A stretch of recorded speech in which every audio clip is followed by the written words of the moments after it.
बिस्मिल्लाहिर्रहमानिर्रहीम। अस्सलाम वालेकुम। हमने आज पढ़ना है group number 1 elements. Group number 1 में पीरियोडिक टेबल में जो हमारे पास ग्रुप नंबर 1 है उसमें हमारे पास एलिमेंट्स मौजूद हैं lithium, sodium, potassium, rubidium, caesium and francium. LINAKRBCSFR lithium, sodium, potassium, rubidium, caesium and francium. ये हमारे पास एलिमेंट्स हैं ग्रुप नंबर 1 के। अब इन एलिमेंट्स के हमने पढ़नी है फ़िज़िकल प्रॉपर्टीज़। फर्स्ट वन जो फ़िज़िकल प्रॉपर्टीज़ हैं वो हैं इलेक्ट्रॉनिक कन्फिगुरेशन। ऑलरेडी हम डिटेल में इसको पढ़ चुके हैं। मैं आपको सिर्फ एक ओरली इसका एक रिवाइज करा लेता हूँ। इलेक्ट्रॉनिक कन्फिगुरेशन कहते हैं distribution of electrons in shell और सब शेल्स। हम इलेक्ट्रॉन्स की डिस्ट्रीब्यूशन करते हैं शेल्स और सब शेल्स में, इसको हम कहते हैं इलेक्ट्रॉनिक कन्फिगुरेशन। अब हम कहते हैं कि ये जो इलेक्ट्रॉनिक कन्फिगुरेशन हम करते हैं ये 3 रूल्स के बेस पर करते हैं। Aufbau principle, Pauli exclusion principle and Hund's rule. Hund's rule के बेस पर हम ये इलेक्ट्रॉनिक कन्फिगुरेशन करते हैं। अच्छा, ये नॉर्मली जो आप लिखते हैं 1:2, 2:2, 2p6, 3:2, इसी को हम क्या कहते हैं इलेक्ट्रॉनिक कन्फिगुरेशन कहते हैं। आपके पास है एटॉमिक साइज़ या एटॉमिक रेडियस। एटॉमिक साइज़ या एटॉमिक रेडियस कैसे कहते हैं? Distance from nucleus to valence shell of an atom is called what? Atomic size और एटॉमिक रेडियस। इसका ट्रेंड क्या होगा? ट्रेंड कहते हैं variation of a property in periodic table. क्या पीरियोडिक टेबल में जब मूवमेंट करते हैं from left to right, top to bottom, तो उस प्रॉपर्टी में क्या चेंज आता है, इसको हम ट्रेंड कहते हैं।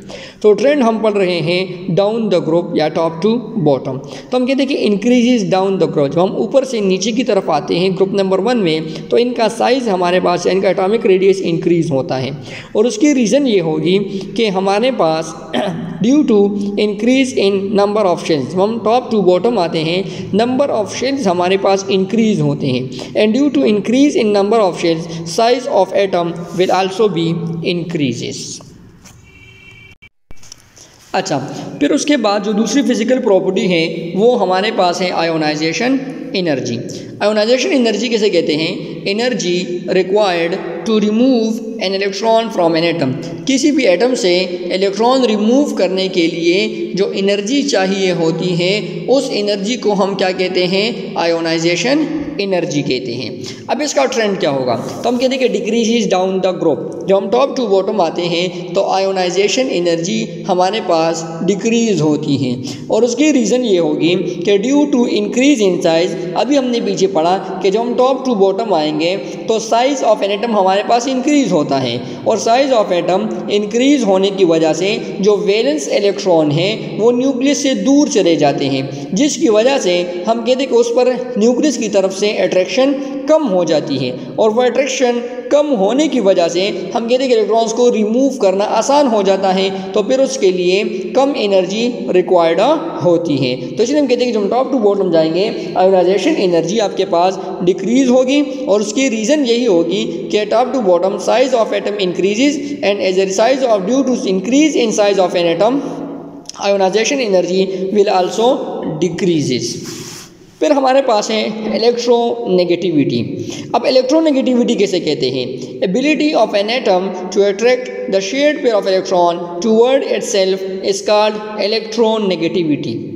हम क्या करते हैं कि फॉर एग्जाम्पल 2 एटम हैं, उन्होंने एक दूसरे के साथ कोवेलेंट बॉन्ड बनाया हुआ है शेयरिंग ऑफ इलेक्ट्रॉन करके।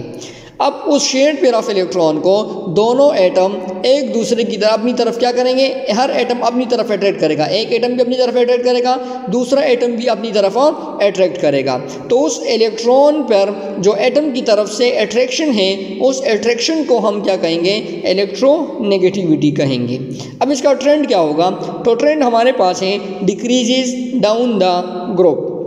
अब डिक्रीज डाउन द ग्रुप क्यों होती है? वही बात अभी हमने कहा कि जब हम टॉप टू बॉटम जाते हैं तो साइज़ ऑफ एटम इंक्रीज़ हो जाता है। और साइज़ ऑफ एटम इंक्रीज़ होने की वजह से अट्रैक्शन हमारे पास डिक्रीज़ हो जाती है। तो अभी हमने कहा कि उसी अट्रैक्शन को हम इलेक्ट्रोनेगेटिविटी कहते हैं। तो जब अट्रैक्शन डिक्रीज़ होगी तो मतलब इलेक्ट्रोनेगेटिविटी भी फिर आपके पास क्या होगी?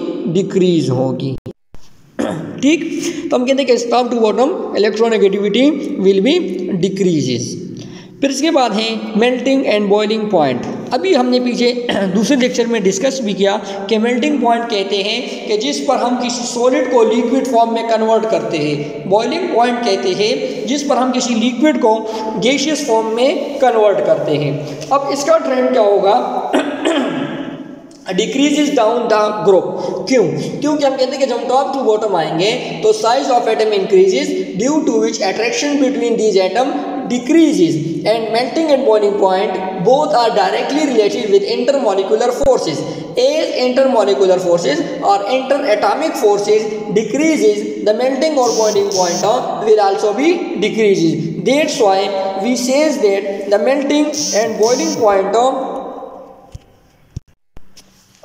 that's why we says that the melting and boiling point will be decreases from top to bottom due to increase in size and decrease in attraction of atoms.